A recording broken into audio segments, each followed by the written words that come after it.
so we know our ARMS character is getting revealed to us at some point this month here in June. However, we don't have E3 this year, it's been cancelled, so we don't know exactly when that reveal is going to happen. We were speculating that potentially the ARMS rep could be revealed tomorrow, Tuesday, June 16th, because June 16th is the anniversary of when the ARMS video game was released.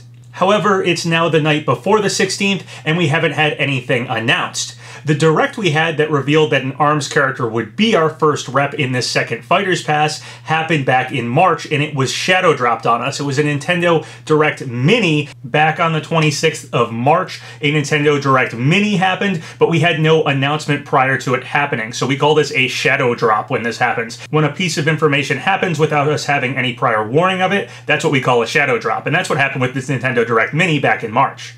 There is, of course, no guarantee that anything will happen on the 16th to celebrate the anniversary of ARMS. It just seemed like a pretty good date for the ARMS character to be revealed.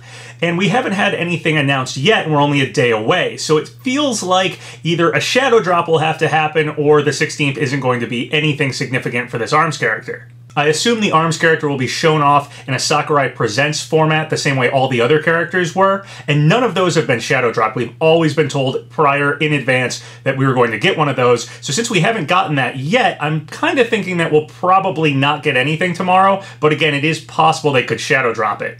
We also may get some information on Challenger Pack 7, the character after the ARMS rep. Because E3 was canceled this year, and I sort of suspect Nintendo probably was going to show off the ARMS character, and likely the next character as well, it's possible even if we get a Sakurai Presents format to reveal the ARMS character, we may also end that presentation revealing the next character, or something like that. It just feels like the next character will probably get revealed around this time because it likely would have happened at E3 if E3 wasn't canceled. With all that said, I really hope they don't shadow drop this ARMS character reveal on us. As much as I'm anticipating the reveal and would like it sooner rather than later, I prefer to know in advance when these things are going to happen. For one thing, the anticipation beforehand I find really fun. It's fun to discuss with people and get excited before the actual trailer drops, and knowing a time frame for that helps, be able to have that anticipation. But also because it helps prevent spoilers. When we did that Nintendo Direct Mini that we got the reveal that we were going to get an ARMS character at all in Smash, I actually got spoiled that we'd get an ARMS character before I even had a chance to watch that. As soon as the video popped up online, I saw a bunch of people posting, "It's an ARMS character," before I could even click on the video. So yeah, I really hope they don't shadow drop this one, especially if Challenger Pack 7 is at all involved. I'd really hate to be spoiled on that. On the 17th of this week, they're dropping the Isle of Armor Pokemon Sword and Shield DLC, so it's possible they might not want to do anything Smash this week to not take any of the focus away from that Pokemon DLC.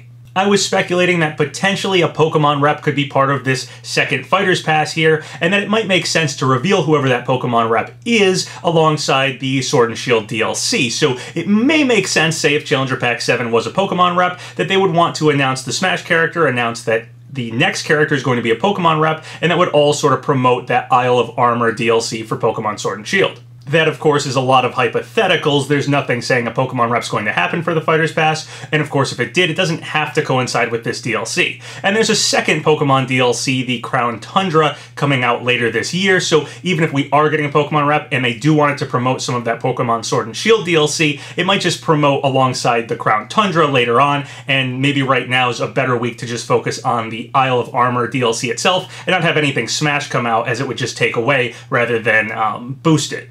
Speaking of the Pokemon Sword and Shield DLC, right now in 7-Elevens in Japan, there is an ad for the Isle of Armor DLC, and this ad is up until the 28th. We have had ads for the Smash DLC in the past show up in these Japanese 7-Elevens before, and sometimes they've actually coincided with when that reveal would happen. So it's possible we might not get anything until after the 28th and a Smash DLC 7-Eleven ad shows up. While those 7-Eleven ads in Japan have sometimes coincided with Smash DLC, they haven't always. There was one for Luigi's Mansion that was around the same time that Terry got revealed. I think that one came up 3 days before Terry got revealed and had nothing to do with Smash DLC. So because this Pokemon Sword and Shield DLC ad is lasting until the 28th, that doesn't mean they can't show us some Smash DLC while that ad is still running. They don't always coincide.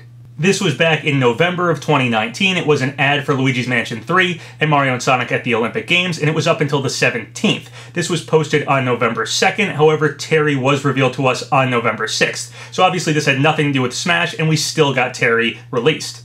So with the impending ARMS character reveal happening at some point this month, I've been thinking a lot about what the next character might be. And there's an interesting theory about Challenger Pack 7 right now that involves Geno. Obviously, Geno's my most wanted character for Smash, so I'm always following this stuff.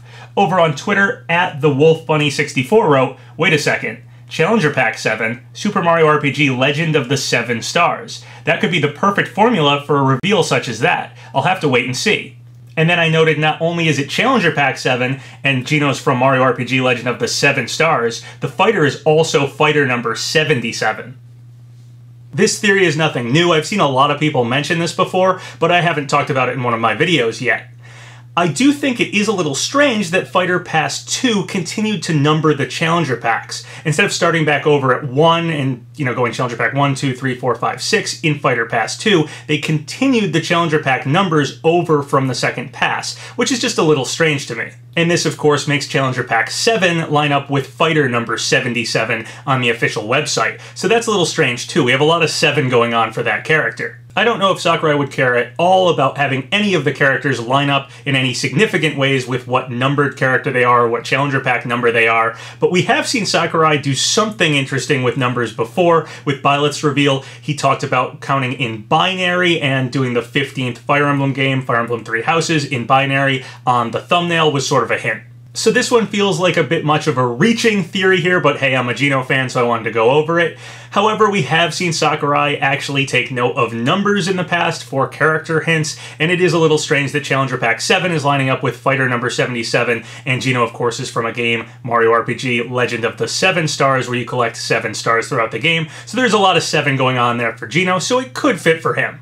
However, personally, if I had to take a bet at who I think the character after the ARMS rep is going to be, my bet would be on Heihachi. This is mostly coming from that leaked Vergiben DM that said Heihachi was going to guest appear in some game at some point here. Now, obviously, there's nothing saying that will definitely be Smash, but I have thought a second Namco character seemed pretty likely. We don't have the Heihachi Mii costume back, so because a second Namco rep already seemed likely to me, and Heihachi fits that spot very well, and he could bring back those Namco Mii costumes we haven't gotten from Smash 4 back into Ultimate. There's just a lot of reasons I think Heihachi fits really well with appearing in Smash specifically, even though the Vergiben leak is just that he's guest appearing in something. I even find it a little strange that we don't know what game it is. That feels like the sort of thing that would be kept under wraps, more so than like another game. It feels like generally when something leaks, it's like, hey, we know Heihachi's going to come to Street Fighter or something like that. It feels like that would just be fully known, whereas not knowing what the game is, but knowing it's Heihachi, makes me feel like it's some sort of piece of information, like someone from Namco leaked out that, they're using Heihachi for something, but they haven't told us what, which would, to me, point to something really secret like Smash. Of course, that's just a bunch of speculation piled on top of only potentially leaked information, so there's no guarantee here at all if Heihachi is coming to Smash, or if he'll be the next character, or what. And even if that Vergiben DM message leak is correct about Heihachi guest appearing in something, it could be for something like King of Fighters 15. It does not have to be Smash. But once again, if I had to guess on who the next character is, my guess would be Heihachi. I could even see a really cool trailer with Heihachi and the ARMS rep.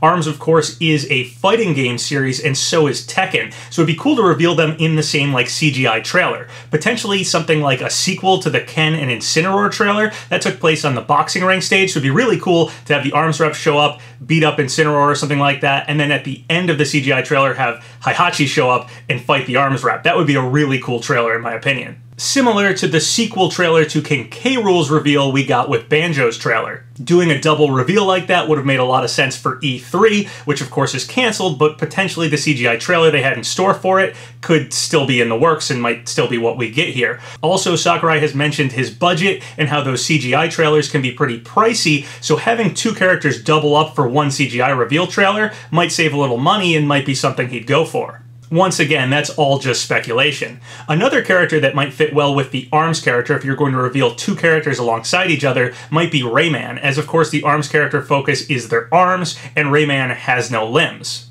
Alright, well that's everything I wanted to talk about in this video. Hopefully we'll get our ARMS character revealed to us soon here. I don't know if it's going to happen on the 16th to coincide with the ARMS anniversary, or if it's going to happen later this month, but I do hope it happens soon.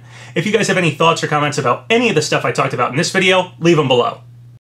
So once again, thank you guys for all the subscribes, all the likes. It really helps out the channel. So if you haven't subscribed yet, go ahead and do so, or like the video, or leave a comment, whatever you want. Until next time, have a good one.